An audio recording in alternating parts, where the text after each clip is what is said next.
guys, Rick at Halenfield Farm. Today is day 22 of our 100-day homestead challenge.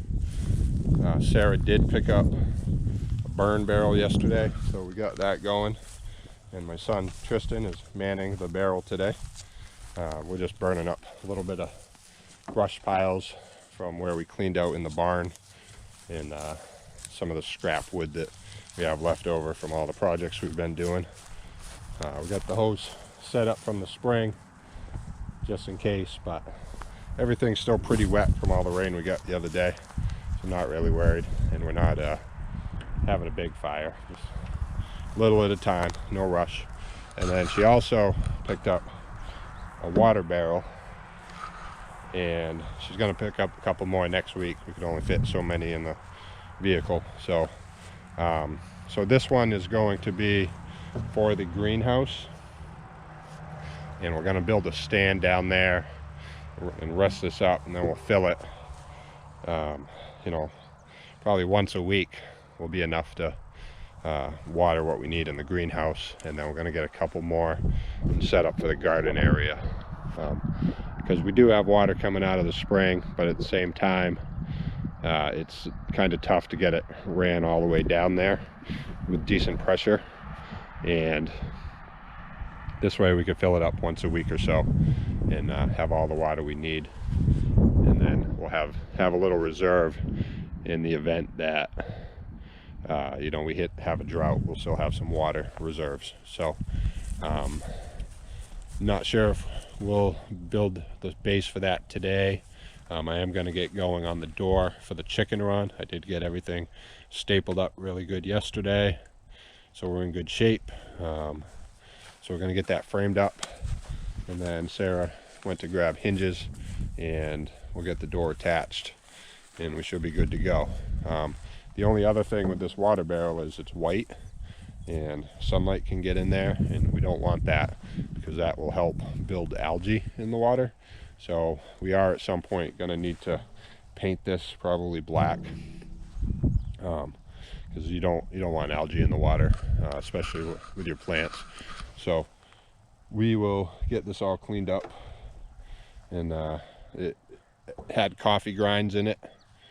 I never knew coffee was shipped that way, but they've got tons of these barrels and they're all full of coffee grinds. You can kind of gross in there, but we'll get that all rinsed out and ready for use. So I'm gonna get going on this door, and then the whole chicken enclosure and coop and all that will be all wrapped up, and we can move on to other projects.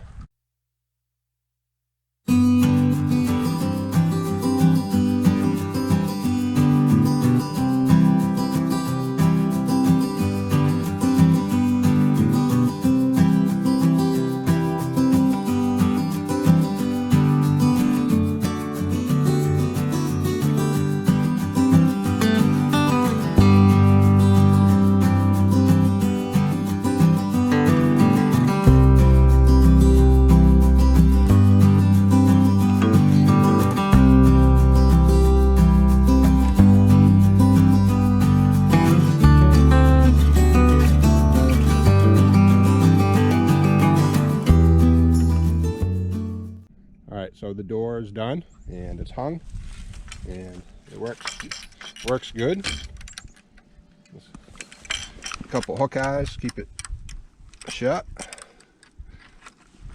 and we're good there. I had a piece of broken ratchet strap from when I was hauling trees out of the woods in the fall, so I just repurposed that as a handle. And then I did make it a little taller than I intended when I was cutting the pieces. I forgot to subtract the 6 inches to make it level, but it still works. I'm not going to take it apart just for that. It's just a happy accident, I guess, I can live with. So, and then overall it costs about $80 in the 2x3s, and then $25 for that roll of the poultry netting. And I still have probably a good third of that. So I would say this run altogether cost about $100 total. And then the chicken coop we talked the other day came in at about $250. So they got a 4x6 chicken coop and a 6-foot by 16-foot chicken run, and cost about $350 altogether. So not too bad. Maybe $10 more because we did have to get more hinges and stuff, but still, you're under $400. All stuff we got at a local mill, so it helped the local economy, and it helped me out because I don't have a sawmill to mill my own stuff, so it worked out pretty well. There is one more little touch we're going to add to this chicken coop, or the chicken run, and then we are all done.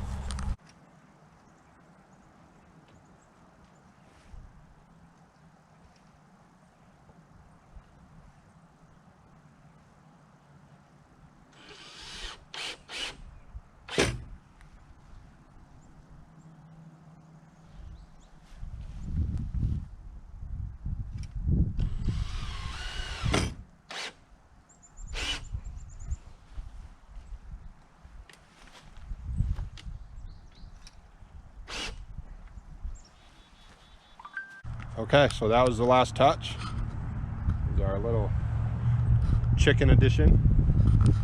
Our neighbor across the street, retired gentleman, and he cuts out all these different silhouettes and stuff, and I had an extra piece of plywood kicking around, so I brought it over, asked him if he could cut out chicken, and he actually did the chicken and he did a goat. So when we get the goat pen up, or the gate up, we'll put that on there.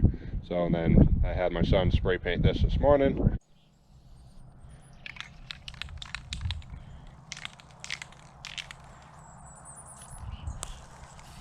And then I went back and respray painted it because he missed a lot, and it's good. It's attached, and that is the chicken coop and chicken run.